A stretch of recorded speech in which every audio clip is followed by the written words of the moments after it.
नमस्कार दोस्तों, मेरा नाम है अंशुमन नायक और आप सभी का बहुत बहुत स्वागत है इंडियन डिफेंस न्यूज के डिफेंस टॉक सीरीज में, जहां पर हम रोज नए नए डिफेंस अपडेट्स के बारे में बात करते हैं। तो चलिए देर न करते हुए आज की वीडियो शुरू करते हैं।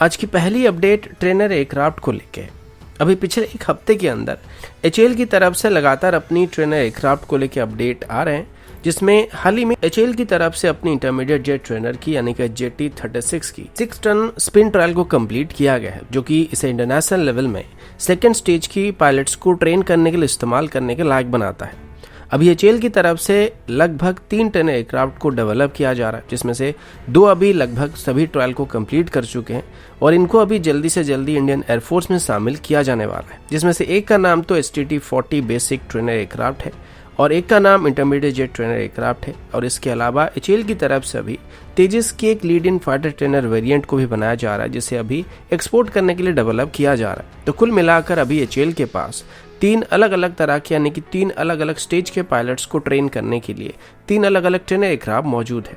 अब एक एस्टिमेशन के मुताबिक आने वाले 10 सालों के अंदर ग्लोबली ट्रेनर एयरक्राफ्ट की मार्केट में लगभग 6 से 7 बिलियन डॉलर की डिमांड होने वाली है। और अगर एचएएल इनको हासिल कर पाता है, यानी कि इनमें से कुछ को भी हासिल कर पाता है, तो एचएएल ट्रेनर एयरक्राफ्ट की मार्केट में अपना पैर जमा सकता है। अभी तेजस की lead in fighter trainer variant यानी कि लिफ्ट वेरिएंट को मलेशिया को ऑफर किया जा रहा है। साथ ही एचएएल की तरफ से अभी बताया जा रहा है कि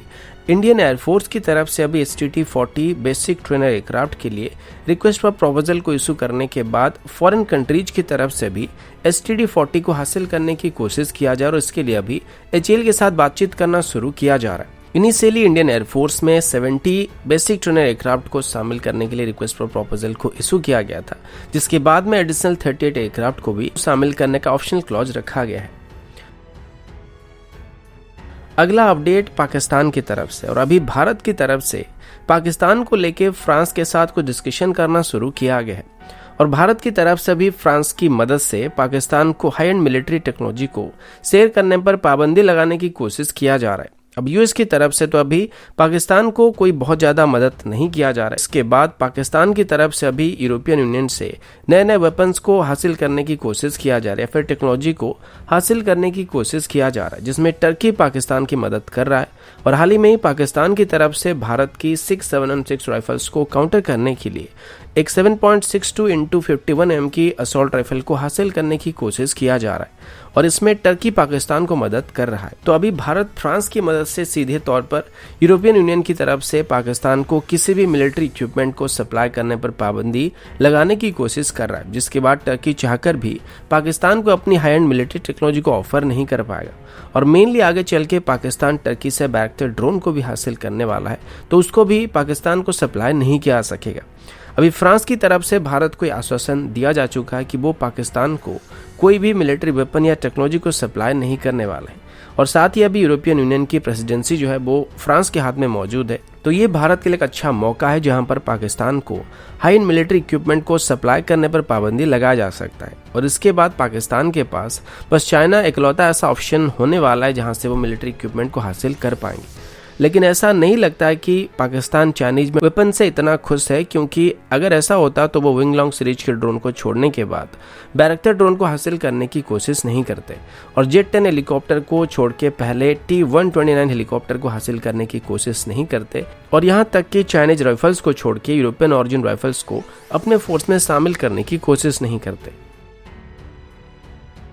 अगला अपडेट इंडियन आर्मी की यूनिफॉर्म्स को लेके है। पिछले हफ्ते मैंने आप सभी को बताया था कि आर्मी की तरफ से अभी अपनी नई कॉम्बैट यूनिफॉर्म को 15 जनवरी को डिस्प्ले किया जाने वाला है। अभी तक इस नई यूनिफॉर्म को लेके कोई बहुत ज़्यादा इन्फॉर्मेशन पब्लिक डोमेन में अवेलेबल नहीं कराया गया था, लेकिन आज न्यूज़ 18 की तरफ से पब्लिश किए गए एक रिपोर्ट के मुताबिक इस नए यूनिफॉर्म को सिलेक्ट करने से पहले आर्मी को 15 अलग अलग कैमफ्लॉग पैटर्न को दिया गया था, जिसमें से आर्मी की तरफ से अपने सुइटेबल पैटर्न को सिलेक्ट किया गया है। वैसे अभी ये जो नई यूनिफॉर्म को सिलेक्ट किया गया ये डिजिटल पैटर्न का होने वाला है और इसे अभी national institute of fashion technology की तरफ से डिजाइन किया गया है। इस नए पैटर्न को अभी पहली बार 15 जनवरी को पब्लिक किया जाएगा और इसके बाद इसे फेज वाइज मैनर में आर्मी की तरफ से अपने अलग अलग यूनिट और रेजिमेंट को सप्लाई किया जाएगा। इस नए यूनिफॉर्म की खास बात ये होने वाला कि पहले जो आर्मी की यूनिफॉर्म्स हुआ करते थे वो ओपन मार्केट में अवेलेबल हो जाते थे, लेकिन अभी जो नए यूनिफॉर्म डिजाइन किया गया ये सिर्फ हमारी ऑर्डिनेंस फैक्ट्री बोर्ड्स की तरफ से इशू किया जाएगा। इस नए पैटर्न के साथ साथ इसमें नए लाइट वेट मटेरियल का भी इस्तेमाल किया गया है,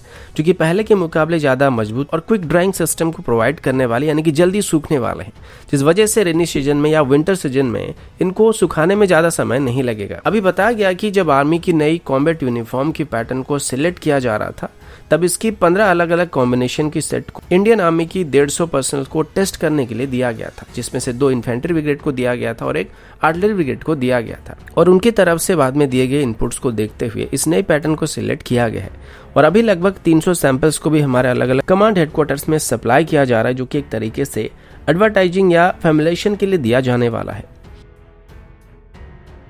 अगला अपडेट तेजस MK2 की तरफ से है। जैसे कि कल मैंने आप सभी को बताया था कि अभी HAL की तरफ से तेजस को लेके काफी सारे अपडेट सामने आने वाले हैं, लेकिन आज जो अपडेट सामने आया ये शायद आप सभी को अच्छा नहीं लगने वाला है, क्योंकि अभी द हिंदू के साथ किए गए एक इंटरव्यू के दौरान HAL के चेयरमैन R माधवन ने बताया कि भले ही HAL अभी 2022 की एंड तक तेजस MK2 की ग्राउंड ट्रायल को कंप्लीट करना चाहता है और 2023 की जून या जुलाई से पहले इसकी फ्लाइट ट्रायल को कंप्लीट करना चाहता है, लेकिन अभी जैसे जैसे चाइनीज रायते के नए वेरिएंट फैलने लगे हैं तो ऐसे कंडीशन में हो सकता है आगे चल के लॉकडाउन इम्पोज किया जाएगा, और अगर ऐसा किया गया तो इसका तेजस MK2 की प्रोडक्शन और डेवलपमेंट के ऊपर सीधा असर पड़ने वाला है। और HAL को ये बात का डर है कि अगर ऐसा हुआ तो तेजस MK2 प्रोग्राम अपने शेड्यूल के मुताबिक लगभग 6 महीने से लेकर 1 साल तक पीछे जा सकता है। इसकी एक मेजर कारण ये भी है कि HAL तेजस की अलग अलग पार्ट्स को अलग अलग कंपनियों की मदद से बना रहा है, यानी कि इनको आउटसोर्स कर रहा है। तो अगर लॉकडाउन हुआ तो ये कम नहीं हो सकता है, बंद पड़ जाएंगे और HAL को जो जरूरी स्पेयर पार्ट या कंपोनेंट्स होने वाले उनको मिलने में डिले हो सकते हैं। और भले ही HAL इनको बनाने की कोशिश करता रहेगा, लेकिन बिना कंपोनेंट के वो इसे तैयार नहीं कर पाएंगे। तो इसी बीच अगर 1 महीने का भी लॉकडाउन इम्पोज किया जाता है तो इसका तेजस MK2 के डेवलपमेंट के ऊपर कम से कम 3 से 4 महीने का डिले हो सकता है। अभी पहले इसी साल की अगस्त में ही तेजस MK2 की पहली प्रोटोटाइप को तैयार करने का प्लान किया गया था, जिसके बाद दिसंबर तक इसकी हाई स्पीड और लो स्पीड टैक्सी ट्रायल को कंप्लीट करने कायम रखा गया था। लेकिन अभी HAL के मुताबिक पहली प्रोटोटाइप को तैयार करने में हो सकता है दिसंबर तक का टाइम लग जाएगा, और अगर ऐसा हुआ तो 2023 के एंड तक ही तेजस MK2 की टेस्ट फ्लाइट को कंप्लीट किया जाएगा, जिसके बाद इसकी सभी सीरीज ऑफ टेस्टिंग को करने के बाद इसकी प्रोडक्शन 2029 से 2030 के आसपास शिफ्ट हो सकता है, जो कि इस प्रोग्राम को काफी डिले कर सकता है। अगला अपडेट इंडियन नेवी की तरफ से, और अभी हम एक चिंताजनक विषय पर बात करने वाले हैं। आप सबको पता होगा कि 2019 से पहले नेवी की तरफ से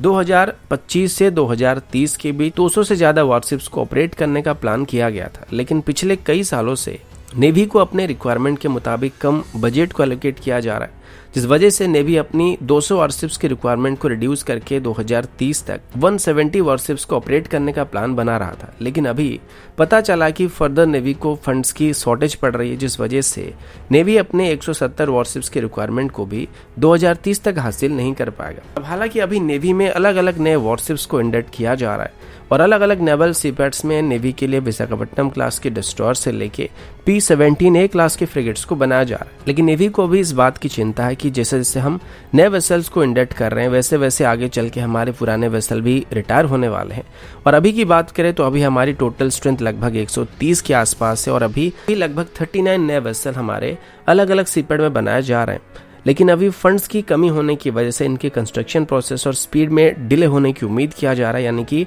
अगर सही टाइम पर फंडिंग नहीं किया जाता है तो टाइम पर इन वेसल्स को डिलीवर करने में दिक्कत आ सकती है। और इस बात को लेकर अभी नेवी और हमारे अलग अलग प्राइवेट सेक्टर सीपैट की तरफ से भी चिंता जताया जा रहा है। वैसे नेवी के मुताबिक साल भर में वो अभी लगभग $1.5 बिलियन को अपनी शिप बिल्डिंग प्रोग्राम में इन्वेस्ट कर रहे हैं, जबकि ऑफिशियल्स के मुताबिक ये हमारे रिक्वायरमेंट के मुताबिक कम पड़ रहे हैं, जिस वजह से हो सकता है 10 में से 1 से 2 वेसल की कंस्ट्रक्शन प्रोसेस में यहाँ पर डिले देखने को मिलने वाला है। तो दोस्तों अभी के लिए इतना ही, मिलता हूँ आपसे अगली वीडियो में, तब तक के लिए जय हिंद, वंदे मातरम।